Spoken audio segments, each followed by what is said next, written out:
Sawadika, welcome to our March, the 10th edition of Morning Focus. My name is Pachuri Raksawong. And I am Donsini Kritiya Pimonpon.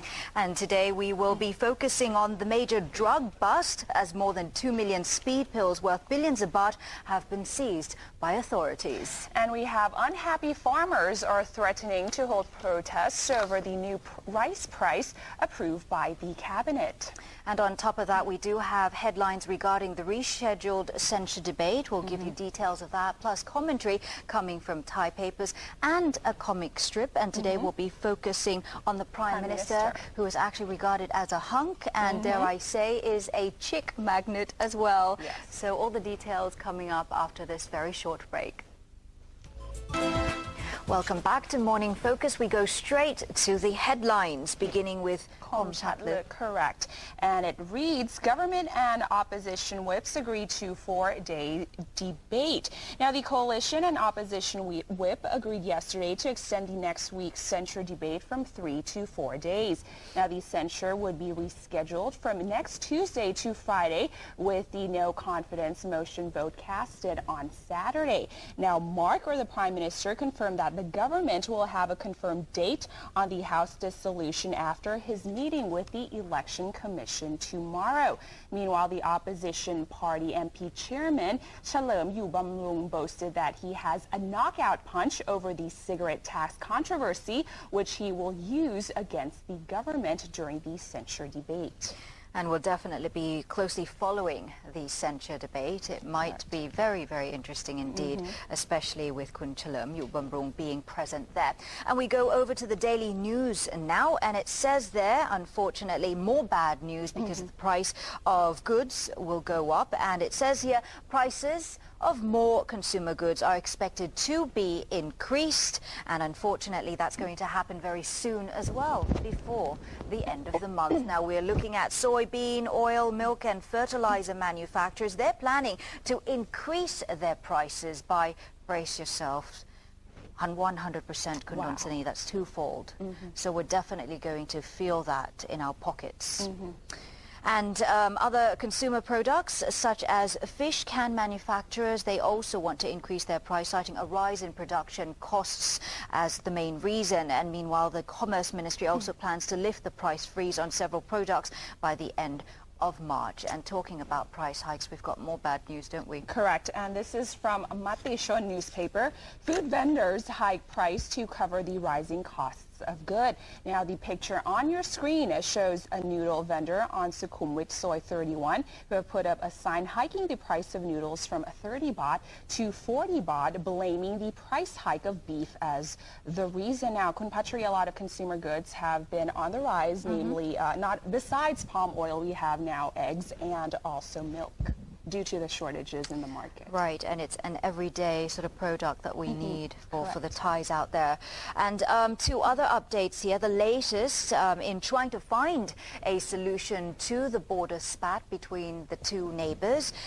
Cambodia has agreed to a 2-day General Border Committee meeting with Thailand in Indonesia, and that's going to happen on March the 24th and 25th. If both sides agree to attend the meeting proposed by Indonesia, it would be the first time the GBC has met in a third country. However, it remains unclear whether Defence Minister Prawit Wongsuwan will agree to attend the 8th GBC meeting after Cambodia has changed the meeting venue.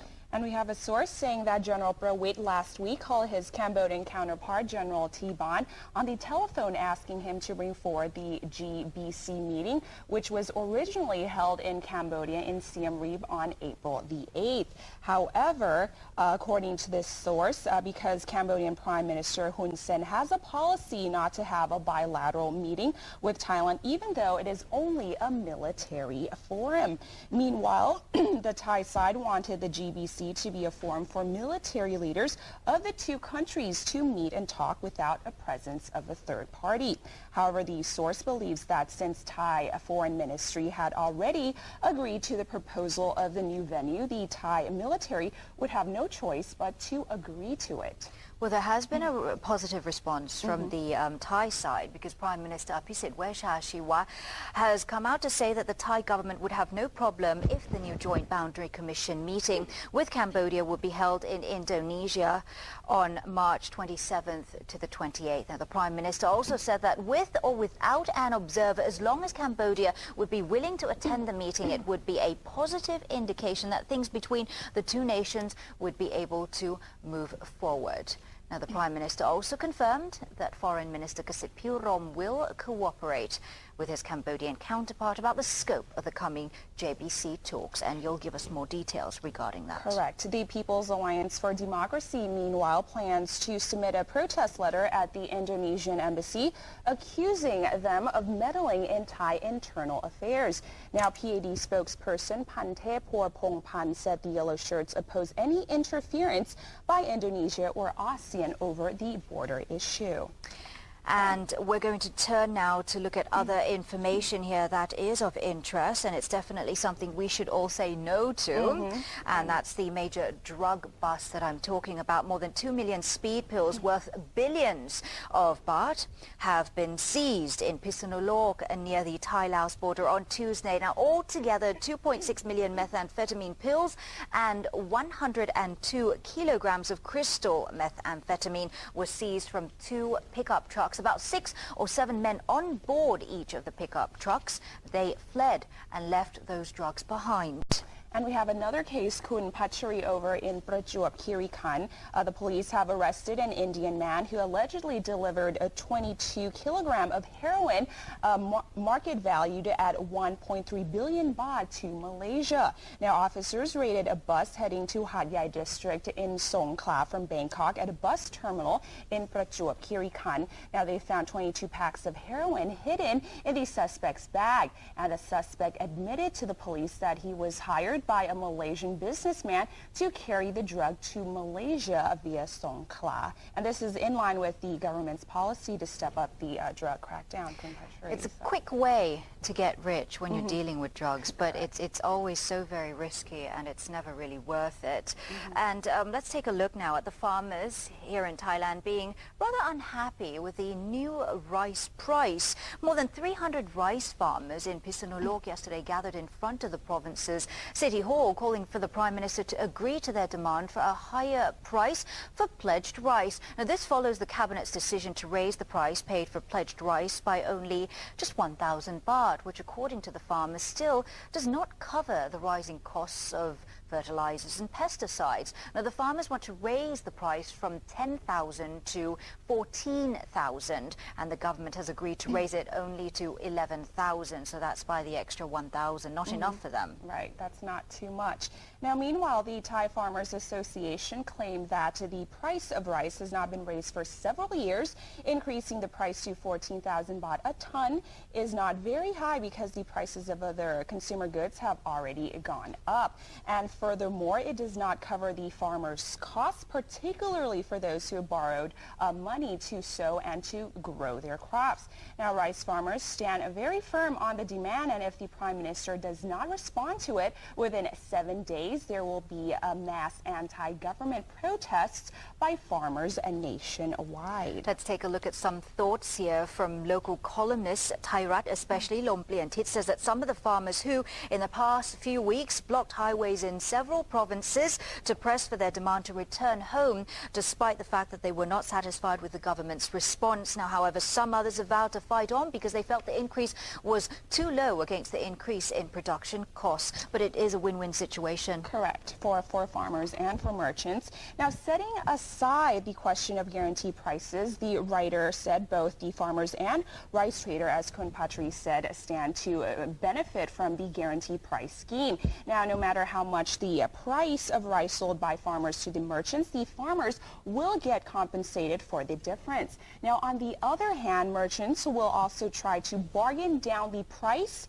of rice from the farmers and resell the grains in the market, which is higher than the guaranteed price. price. Now, the columnist said, buy cheap and sell expensive has always been the practice of merchants. And next we have comments from Kom Chud. That's right. Regarding other matters now, this is regarding the Prime Minister, the recent incident where he was harassed by a group of people who would turn up everywhere he went. Now, they're saying that this is perhaps deja vu with what happened to former Prime Minister Thaksin Shinawatra, whereby he was also followed by a group of anti-Thaksin groups before losing his power. And Kom Chud continues to say that Prime Minister faces more challenges because the current price hikes in consumer goods, the border conflicts, as well as the protests from different groups. Now, that's put the future of the Prime Minister and his Democrat Party in question. And despite his clean image, the Prime Minister, Kun Abhisit Weshashiwa, he lacks the power to suppress corruption in his administration itself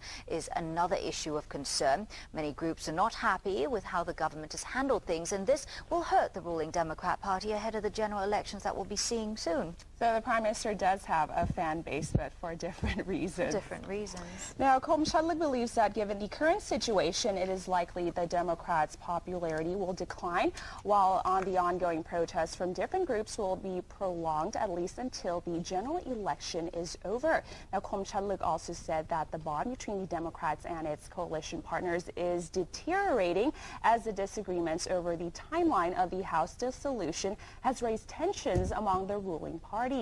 Now, academics believe the conflict would lessen the chances of the Democrat Party to form the next government. And there have also been signs that some of the coalition parties might also switch sides and join the opposition Pheu Thai Party in forming the next government.